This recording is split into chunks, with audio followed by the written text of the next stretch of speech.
სამშვილდე, ერთ-ერთი უძველესი ისტორიული ციხე-ქალაქი საქართველოში. ახლანდელი სოფელი სამშვილდის მახლობლად, ისტორიულ ქვემო ქართლში. ციხე-ქალაქი შემორჩენილია ნანგრევების სახით. ქალაქისთვის შემორჩენილი იყო მდინარე ჭივჭავისა და ხრამის შესართავში მდებარე ბუნებრივად გამაგრებული კონცხი, რომლის ორ მხარეს კლდოვანი, შვეული ხრამებია, მესამე მხარეს კი მას გალავანი შემოუყვება. ნაქალაქარში მრავალი საფორტიფიკაციო, საკულტო და სხვა დანიშნულების შენობათა ნანგრევებია, რომელთაგან ყველაზე მნიშვნელოვანი მერვე საუკუნის ქართული ხუროთმოძღვრების ძეგლი, ცენტრალურ გუმბათოვანი დიდი საეპისკოპოსო ტაძრის სამშვილდის სიონია.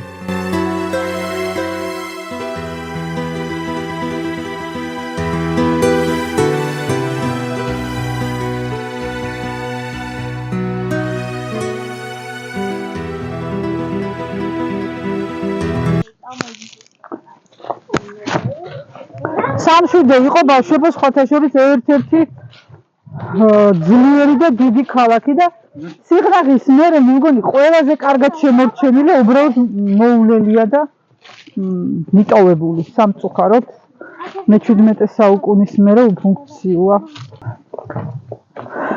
აი ეხლა შუა საუკუნეებში აქ იყო დასახლებები, უბრალოდ გარეუბანი იყო და ჩვეულებრივად ცხოვრობდა ხალხი.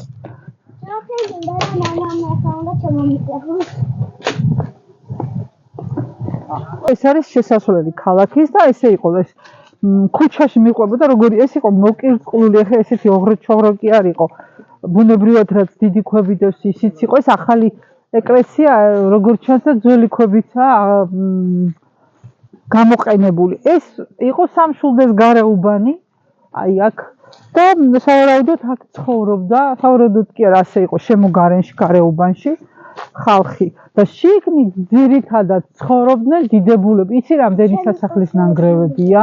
3-4 სართულიანი სასახლეები იდგა. სათო ჩვენს დიდ აი ნახე როგორი აქ აშკარად ნაგებობის კვალია ოთხკუთხედი ისიც რო ჩანს. ნახე როგორი ჯვარია ეს ძველი ალბათ სასაფლაოც ის არის რა ქვია.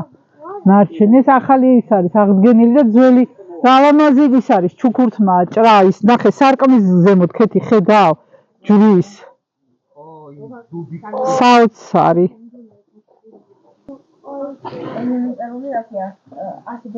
რომელი საუკუნის სამშვილდი არის ერთ-ერთი უძველესი დასახლებული პუნქტი და როგორც ციხესიმაგრე რომელიც ალექსანდრე მაკედონელის დროსაც იყო საქართველოში და სავარაუდოდ რაც არქეოლოგიურად შესწავლილია მე-4000 წლეულიდან იწყება აქ უკვე ადამიანის სიცოცხლის კვალი.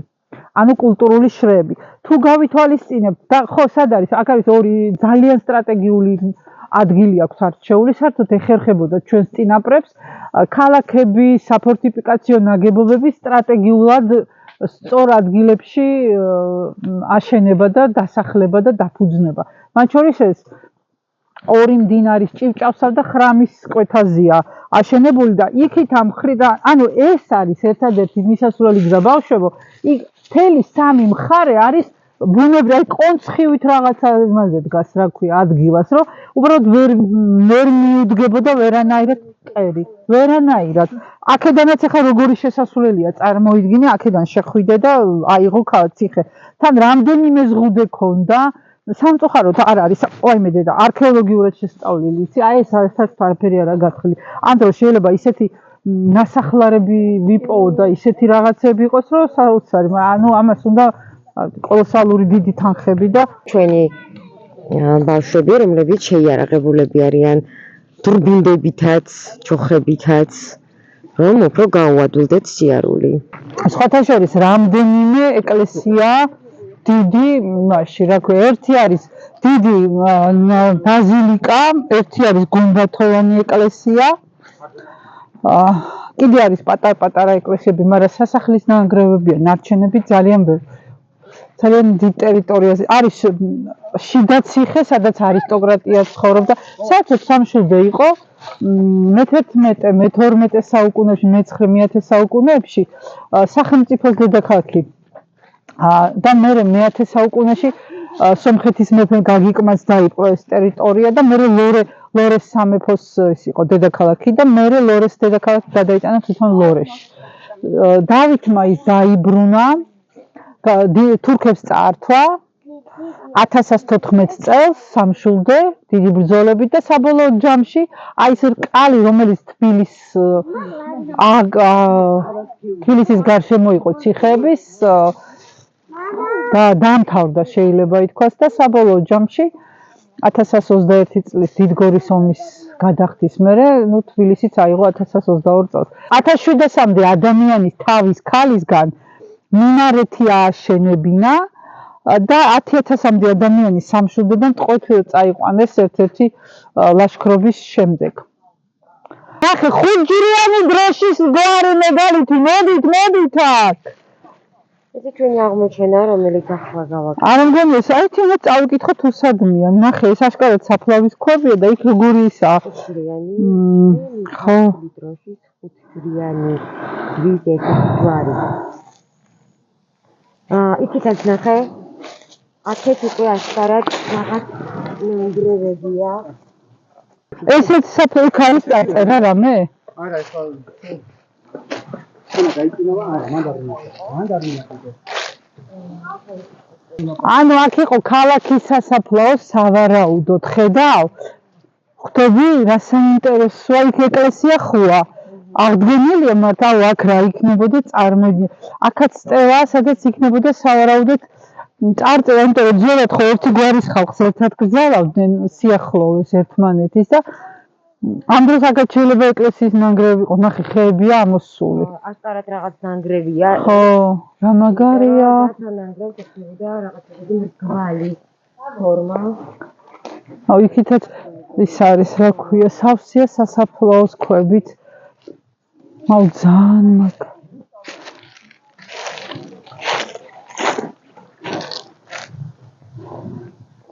როგორც ჩანს ეს არის სასაფლაო, ნახე იქ ეკლესია და ეს სასაფლაო, ქალაქის სასაფლაო. ესეთი აი ნავიანი. ხო. ირით, ხო, არის. ბერგან. იქით შემოსასვლელშიც დაგხვდა. ნახე ეს ჯვარია, ქეთი გადაიღე, ოღონდ ხუთჯვრიანი არ არის. ესეც სასაფლაოა. ხედავ ნიკა როგორი საფლავებია? იქაც სტელა ადგას, როგორც ჩანს ან ოჯახის წევრები, ან ერთი გვარის ხალხი ერთად გაისააქვთ რა. ან წესი იყო უბრალო და სადა საფლავი. ხო, რა თქმა უნდა, ეგრე იყო. ხოთაშორის ჩემი დიდი პაპის საფლავის ეგეთი გვაქვს საფლავის ქვა. სტელა ხუთჯვრიანი დროშის გამოსახულებით. ქონოთ, სამწუხაროდ ის ფაქტი ხო? ხალხ შეიძლება ის ქონოთ არ არის თულად ისინი ჯვრები, მაგრამ ეგ სიმბოლოა. წეგან პიცი მაია, მაგრამ ვეღარ გავიგო კარგად, რომელი საუკუნის ქალაქში ვართ ახლა ჩვენ. ახლა ჩვენ შევდივართ ერთ-ერთ უძველეს ქალაქში, სამშვილდეში, რომელიც როგორც ისტორიული წყაროების, რაც გვაქვს ქართლის ცხოვრება და ასე შემდეგ და ამავდროულად არქეოლოგიური გათხრების შედეგად მიღებული ინფორმაცია გვეუბნება, ან სამწუხაროდ სრულად არაა შესწავლილი, მაგრამ რაც არის ჯერ კიდევ მეოთხე ძველი, ანუ ქრისტეს შობამდე ძველი წელთაღრიცხვით მეოთხე და მესამე 1000 წლეულშიც კი არსებობდა აქ დასახლება. ქართლის ცხოვრებაში ეს სამშვილდე მოიხსენიება ალექსანდრე მაკედონელის ლაშქრობის დროსაც, რომ აქ იყო ქალაქი და მთელი შუა საუკუნეების განმავლობაში სამშვილდე ძალიან დიდ როლს ასრულებდა პოლიტიკურს, ეკონომიკურ, ძალიან სტრატეგიულ ადგილას მდებარეობს და ყოველთვის ისეთი მდიდარი და წარმატებული ქალაქი იყო და ბოლოს ის იყო ორბელთა რეზიდენცია და ფაქტიურად მე-15 საუკუნეში, მე-16 დასაწყისში, როგორც ქალაქის, როგორც პლაცდარმის ფუნქცია მან დაკარგა და გავერანდა კიდევაც სამწუხაროდ, იმიტომ რომ მაინტერესებს ხოლმე, რატომ არ ვაქცევთ და უშუალოდ ასეთ ადგილებს ყურადღებას, ხო, მართლა ძალიან საინტერესოა ერთი, მაგრამ მეორე ტურისტული ზონა შეიძლება აქ გაკეთდეს. აი ხა ჩვენ შორიდანაც ხედავთ, ის არის ალბათ ის ციხე, რომელზეც მივდივართ. როგორ ფიქრობ, მაია, რატომ არ ხდება შესაბამისი ყურადღება აი ასეთი ადგილების მიმართ? ხო, ნუ ეს მოითხოვს ძალიან დიდ ფინანსებს, ძალიან დიდ შრომას, ხო და ბიზნესი გადართულია იმაზე, რომ რაც შეიძლება მომგებიანი საქმე და სწრაფად ფულის მომტანი იყოს და მაგიტომაც. ხო და ეს არ არის ის საქმე, რომელიც ფულს მოიტანს და მაგიტომ.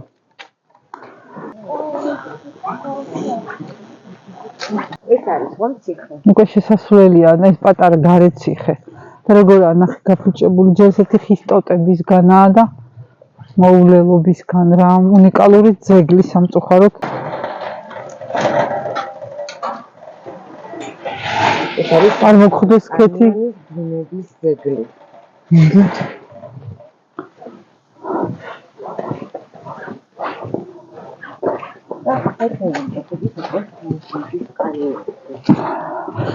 უკვე ციხის ტერიტორიაზე შევედით, ნელ-ნელა უახლოვდებით იმ ცენტრალ.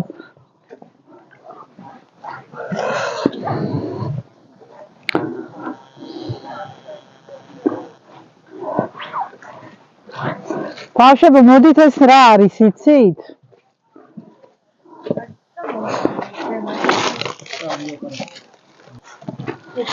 აი იქიდან უფრო კაი გადმოსასვლელი იყო. უბრალოდ ერთი ის რომ ანუ როგორც საზღვრის მაჩვენებელი ისე აყენებდნენ ხოლმე. ანუ სამანის ქვა ერქვა და სანთლები რატო აქვს განთებული არ ვიცი. ნახე გზა როგორ იყო. ანუ დაგებული იყო ასე ვთქვათ მაშინდელი ასფალტი რა დიდი ქვები.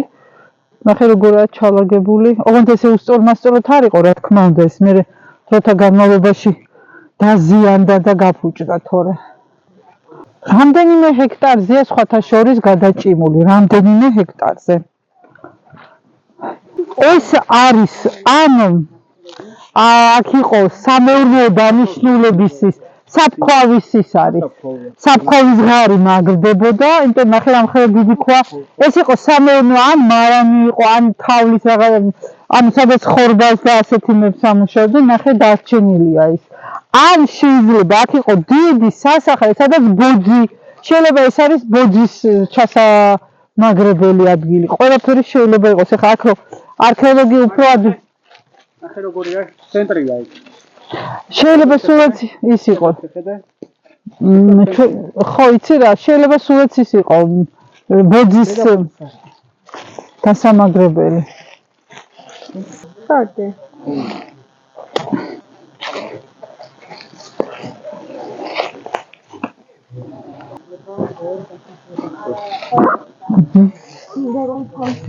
წამო ბავშვებო, ვნახოთ ის ხრამი. აბა წავიდეთ ახლა იქით და ხო ძალიან ბუნებასთან ბავშვების სიახლოვე მარტო იმითიც არის ძალიან კარგი რომ ნახეთ ანუ თქვა რომ ვიპოვეო ძალიან ლამაზი ფოთოლი და უნდა წავიდე და შევღებო ანუ ბავშვებს ფანტაზიის უნარი უვითარდებათ დაიყო ეგ შენ გამარჯობა წელზე მოიხვი. თქვენ ადგილობრივი მოსახლე ხართ, ხო? ცოტა რომ მოგვიყვეთ, აი სად ვართ ახლა? სად ვართ? აი ეს რა ეკლესია? წმინდა მარიამის ეკლესია. აჰა. წმინდა მარიამის ეკლესია. ესე პირდაპირ შეიძლება დავიდეთ ციხეა, ხო? წმინდა მარიამის ტაძარი. ხომ არიცით, რომელი საუკუნის არის თუ ახალი აშენებულია? არა, ეს არის ვასიმასი ეს. მე-18 საუკუნის. წმინდა მარიამის სახელობის ტაძარი, რომელიც მე-18 საუკუნეში არის აშენებული.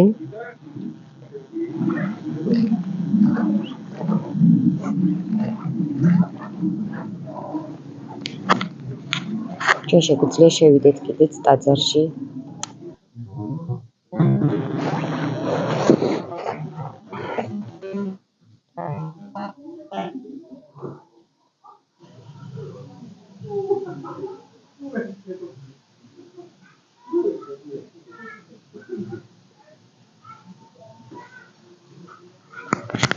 ტურისტები შემოდიან და სანთლებსაც ანთებენ.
თუ არ გეშინია, მიდი მოეფერე. რომელი წლით არის დათარიღებული?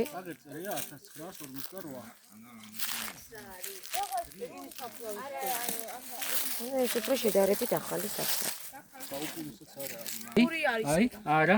აი სურა, შეხედე დოქი. სურა, ხო, აი ყანწი და ესეც ის აი არის. სატევარი შეხედე? ხო და ამაში დენს და რაღაცებს არ ინახავენ. არა, თუ გაჩნია რა პერიოდისა. ჯვარი? ხო, კაცის ფიგურაც. ჯვარია. ეს ყანწია არის. ეს არა, მაგაში თქვი ჩოხის გილზების ის არის ჩასადებია სავარაუდოდ. თოფიც ხო. აი გვერდზე თოფია ეგ არის. ეს ხმალია. ესა ბიჭო. ხო, ეს ხილი, მაშინ ეს ნახე, ეს არის. ეს არის როგორია? საპირწამლე, ნახე? ეს არის. ეს არის საპირწამლე. ეს უნაგირია. ჩები რა ისიც ქუჩა იქიდან მოდის ნახე ნიკა აი იქიდან მოდის ის ქუჩა და იქით მიდის და ზოგი გარედან ზოგი იქუერთდება და ესაა ცენტრალური შესასვლელი რა ლამაზია როგორ კარგად ნახე რა თუმცა მეტა ხელოვნურმა ინტელექტმა რომ იმასნას როგორ აღადგეს და რა სიზამს როგორ მაინტერესებს ჩემთვის პირადად უფრო საინტერესოა როგორ დაინახავენ ამას თუნდაც არქიტექტურის თუნდაც სამხატვრო აკადემიის სტუდენტები და როგორ აღადგენენ ამ ქალაქს როგორ აღადგენენ ამ შესასვლელს ისე რომ პირვანდელი სახე არ იყოს დამალული აბა უძლეველი ლაშქარი წავედით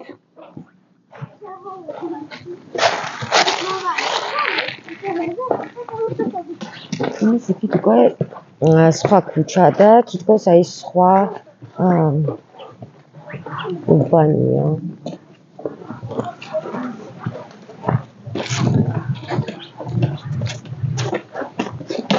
ძალიან დიდი ტერიტორია უჭირავს სამშვილდისის კანიონს და ციხეს.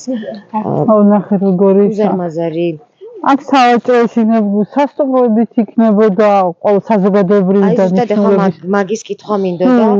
უზარმაზარი ფართობია და სავარაუდოდ აქ ძალიან ბევრი სხვადასხვა ობიექტი საჯარო ისინი იყო რა ქვია სასტუმროებიც იყო რაღაცა ღამის გასათევებელი ცხოველების სადგომიც და რა ვიცი მე ყველაფერი როგორც ყველა ქალაქში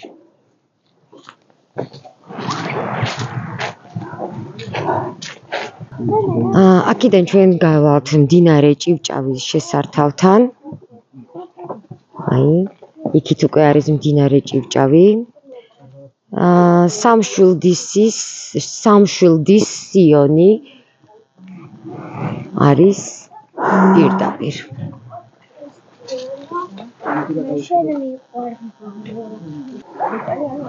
ძალიან საინტერესო იქნება თქვენი შვილებისთვის, თქვენი კლასებისთვის ისტორიკოსებთან ერთად აი ასეთ ადგილებში წასვლა. აი ბავშვებო, დოვადის ქვა, დოვადის ქვა. აუ რა მაგარია. ამხელა ნახე რა.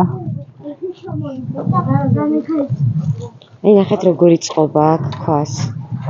ანუ დიდი ლოდებისგან შექმნილი ნაგებობა. შედევრი.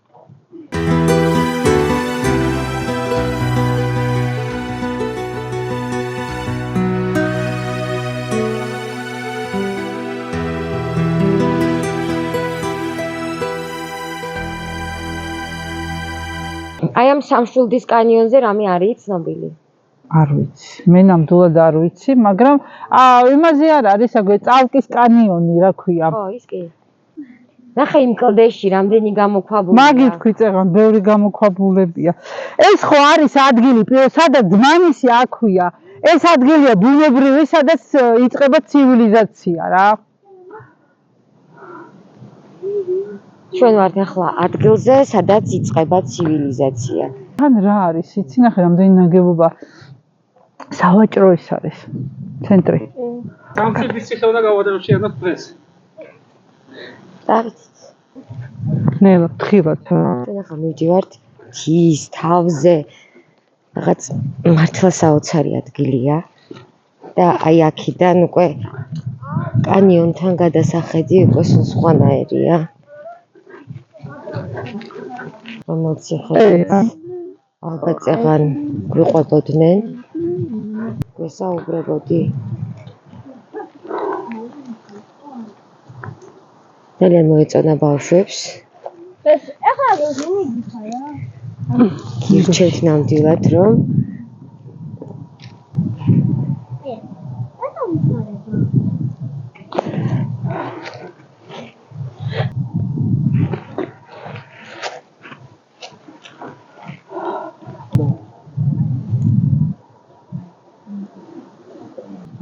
იქ ნახე ის არის მეწყერია ჩამოსული, ხედავ? ხო, თარაფევა იმაზე.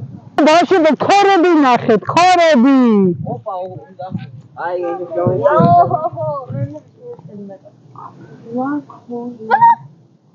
ჰაუ, ქორები ფრენ.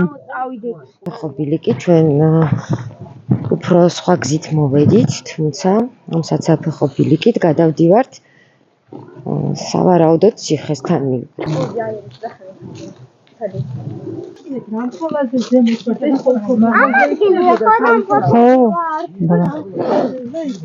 რამდენია ზღვის თოიდან 1400 თუ 1000 ნახე რა გეხვეწები? მოდი მოგვიყევი, როგორ დაიწყე ეს ყველაფერი? დავიწყე იმით, რომ ტურისტებს, როცა ვხედავ ხოლმე სხვადასხვა ისტორიულ ძეგლზე, იღებენ ვიდეოებს, დრონებით, სხვადასხვა ტექნიკური საშუალებებით.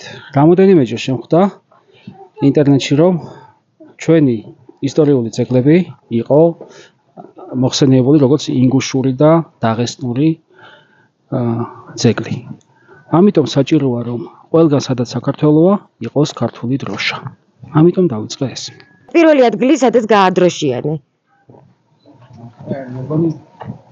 ბირთვისი მე მგონი, ბირთვისი.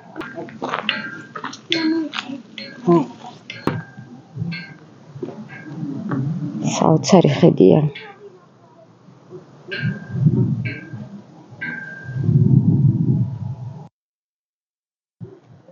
ეს არის კანიონი. სამშვილდის კანიონი. არაფერი შეეხო, არაფერი გააფუჭება. აქ გათხრებს აწარმოებს საქართველოს უნივერსიტეტის არქეოლოგიური ექსპედიცია. ძალიან ბევრ დამალულ ისტორიას ახდის ფარდას. 2012 წელს საქართველოს უნივერსიტეტის სამეცნიერო ბაზაზე ჩამოყალიბდა სამშვილდის არქეოლოგიური ექსპედიცია. არქეოლოგიურად შესწავლილი იქნა წმინდა გიორგის და პალატის ეკლესიები. გათხრების შედეგად გამოვლინდა საქართველოს განვითარებული და გვიანი შუა საუკუნეებისათვის დამახასიათებელი არქეოლოგიური მასალა. სამშვილდის არქეოლოგიურმა ექსპედიციამ 2015 წელს სამშვილდის ნაქალაქარის შიდა ციხის არქეოლოგიური კვლევები დაიწყო. შიდა ციხე, ციტადელი, მდინარე ხრამისა და მდინარე ჭივჭავას შორის ამოზრდილ კონცხის ყველაზე შევიწროებულ ადგილზეა გამართული და სამეფო უბანს დასავლეთიდან ამაგრებს. არქეოლოგიური თვალსაზრისით იგი ნაქალაქარის ერთ-ერთი ყველაზე საინტერესო და პერსპექტიულ უბანს წარმოადგენს. გათხრები წარიმართა გვიანი საუკუნეების პერიოდის აბანოს სამხრეთ-აღმოსავლეთით და შედეგად გამოვლინდა საკმაოდ მძლავრი კედლები, რომლებიც მიმართულია სამხრეთიდან ჩრდილოეთისაკენ. ამავე დროს დადგინდა, რომ ეს კედლები მოგვიანებით სათავსოების გამართვის დროს გამოუყენებია და ტერიტორია მათ შორის ქვის, კვადრატებით და ფილაქანებით მოულაგებიათ. სავარაუდოდ ეს ინტენსიური მშენებლობა გადაკეთებები ციხის ცხოვრების ფინალური პერიოდის მოვლენაა და დაკავშირებული უნდა იყოს აბდულა ბეგის მიერ სამშვილდის ციხეში ჩატარებულ სამშენებლო საქმიანობასთან. აღსანიშნავია, რომ გათხრების შედეგად გამოვლენილი გვიანი საუკუნეების სათავსო ნაგებობები განვითარებული შუა საუკუნეების მასალების შემცველ ფენებშია გამართული. ეს მოვლენა იმით უნდა აიხსნას, რომ მშენებლობის დროს ციხე დაუხვეტავთ, რის შედეგადაც აქ გვიანდელი ფენები განადგურებულია. გარდა ადგილობრივი ნაწარმისა, გათხრების შედეგად გამოვლინდა იმპორტული კერამიკა, ობსიდიანისა და კაჟის ანაცკეტები, მინის და ლითონის არტეფაქტები და დიდი ოდენობით ოსტეოლოგიური მასალა.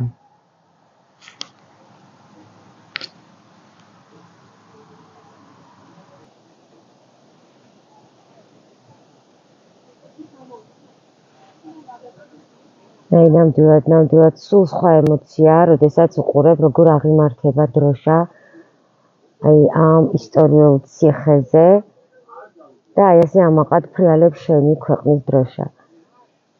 შემოვერთდით ნიკას აქციას გავადროშიანეთ საქართველო და ნებისმიერ ადგილზე, ასეთ ისტორიულ ადგილზე, სადაც კი მოხვდებით, აღმართეთ საქართველოს დროშა და ამაყად იფრიალოს და ყველა აქ და იმ ადგილებზე მოსულმა ადამიანებმა იცოდნენ, რომ ეს საქართველოა.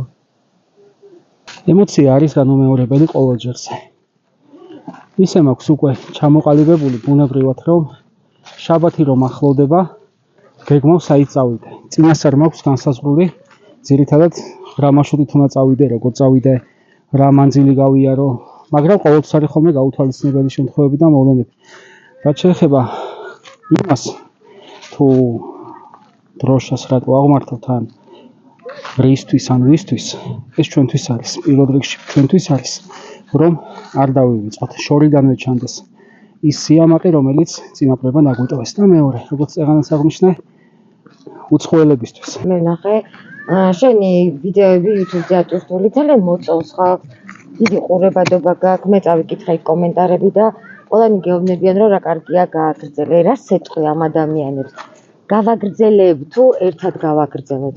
მე წეღან შენ რო გიყურებდი, როგორ მართავდი იქ დროშას, ყველას ვუთხარი, რომ ძალიან კარგი იქნება თუ შემოვარდებიან ნიკას აქციას და გაადროშიანებენ საქართველოს. სადაც არ უნდა იყვნენ, რომელ ისტორიულ ძეგლზეც არ უნდა ავიდნენ. შენ რა გაქვს დღეს ამ ადამიანებთან საქმე? კი, უნდა გავადროშიანოთ საქართველო. ერთი მუჭა ქვეყანა ვართ. სულ ძალიან პატარა ქვეყანა გვაქვს. და ასეთი საუნჯე გქონდეს და არ პატრონობდე, ეს ერთგვარი სიგნალია, რომ ყურადღება მიექცეს. ერთგვარი სიგნალია, რომ არ უნდა დავივიწყოთ. კი, ყველამ ერთად უნდა გავადროშიანოთ. ძნელი არ არის. თუ ვინმე სჭირდება დროშა, ნებისმიერ ადგილას საქართველოს ტერიტორიაზე, სადაც ციხესიმაგრეზე დაჭირდება და გულით მოუნდება, რომ დროშა აღმართოს, მე გამოვგზავნი პოსტით, მომწეროს ან პირადად, ან შენც გაავრცელე ჩემი ნომერი, თუ სურვილი ვინმეს ექნება და გაუგზავნი პოსტით, რამდენი ცალიც უნდა გაადროშიანოს, პატარა ვიდეო ჩაწეროს და გაგვაცნოს ის კუთხე, სადაც იქნება ის ციხესიმაგრე, იმ ციხესიმაგრეს ისტორია, სადაც ის აღმართავს ჩვენს დროშას. დიდებული დროშა გვაქვს და ის ყველგან უნდა ფრიალებდეს. ელემენტარული მარკირება, რომელიც ასე საჭირო არის, არ გვაქვს. სამშვილდისკენ მიმავალ გზაზე არის მარკირებები, საღებავით გაკეთებული მოკლე ტრაფარეტები, მაგრამ 99% შემთხვევაში, სადაც დავდივარ, მარკირება კი არა, უბრალოდ გაუყვალავი გზა არის, ნადირის კვალზე დავდივარ ხოლმე ხშირ შემთხვევაში. უპატრონოა ჩვენი ესეთი უნიკალური ციხესიმაგრეები და ერთგვარი პოპულარიზაციისთვის კარგი იქნებოდა სანიშნეები გაგვიკეთებინა. ერთხელ ცხილეთის ციხეზე ვიყავი. საერთოდ მიუდგომელი, საერთოდ ბუჩქსა და ჯაქში იყო მთლიანი ციხე, არა და ძალიან დიდი მნიშვნელობის და დიდი ლეგენდების ციხე არის. ასევე არის მაგალითად გომბორის უღელტეხილზე, ასეა მაგალითად თიანეთისკენ, ასეა მაგალითად სამხრეთ აღმოსავლეთ საქართველოში, ჯავახეთისკენ. ყველა მიმართულებით გვაქვს ეს პრობლემა, რომ არ არის სანიშნეები, არ არის ელემენტარული დაფა, რომ აი იქ რომ მიდიხარ, სად მიდიხარ. არის ბილიკი შეიძლება, მაგრამ არ არის სანიშნე. და ძალიან კარგი იდეა წამოაყენე შენ, რომ ამ ყველაფერში ჩაერთონ სტუდენტები, ადგილობრივი ახალგაზრდები, რომლებიც არა მარტო სანიშნეებს დააყენებენ, არამედ ისტორიასაც კარგად ისწავლიან, ხო? ისტორიის მასწავლებელი ყველა სკოლაშია. ისტორიით დაინტერესებული ბავშვები ყველა სკოლაში არიან დარწმუნებული ვარ. უფროს კლასელები, სამართალდამცავი, რეინჯერი, სამედიცინო წარმომადგენელი, ისტორიკოსი და რამოდენიმე ბავშვი. თავის რეგიონში ძალიან დიდ საქმეს გააკეთებდნენ ჩვენი ქვეყნისთვის და ერთ დიდ საქმეს გავაკეთებთ ყველა ერთად. უბრალოდ მონდომებაა საჭირო. ძალიან მიზერულ ფინანსებზე აქვს საუბარი, თუ ფინანსებზეა საერთოდ. დანარჩენად ეს ყველაფერი მხოლოდ მონდომების ამბავია. რომ ძალიან საინტერესო იდეაა. თავად ახალგაზრდები, მომავალი თაობა ჩაერთონ პედაგოგებთან, რეინჯერებთან, სამედიცინო წარმომადგენლებთან, სამართალდამცავებთან ერთად. ეს ალბათ მუნიციპალიტეტებს ხელეწიფებათ და მოდით ყველამ ერთად გავაკეთოთ ჩვენი ქვეყნისთვის საჭირო საქმე და გავაკეთოთ ეს სანიშნეები იმ უცხოელი ტურისტებისთვის, იმ სკოლის მოსწავლეებისთვის, რომლებიც ექსკურსიებზე დადიან და მოუაროთ ჩვენს ქვეყანას. აი აქედან სამშვილდისის კანიონიდან, სამშვილდისის ციხესიმაგრიდან მშვიდობებით მომავალ შეხვედრამდე და იმედი მაქვს ისტორიის აჩრდილებში კიდევ უფრო მეტი ადამიანი ჩაერთვება, კიდევ უფრო მეტი სტუმარი გვეყოლება და თქვენც თავად გამოგვიგზავნით თქვენი სოფლებიდან, თქვენი ქალაქებიდან, რაიონებიდან საინტერესო ვიდეო სიუჟეტებს და გააცნობთ თქვენს პატარა სოფელს, თქვენს პატარა რაიონს, ფართო მოსახლეობას. გელოდებით გამოგვიგზავნეთ ვიდეოები მეილზე, რომელსაც ახლა თქვენ ეკრანებზე უყურებთ. ტელეფონით გადაღებული 5 წუთიანი სიუჟეტები. ეს იყო გადაცემა ისტორიის აჩრდილები. დღეს ჩვენთან ერთად სტუმრად იყვნენ ნიკა ყულოშვილი, ისტორიკოსი მაია ქრივიშვილი და რაც მთავარია, ჩვენი მომავალი თაობა.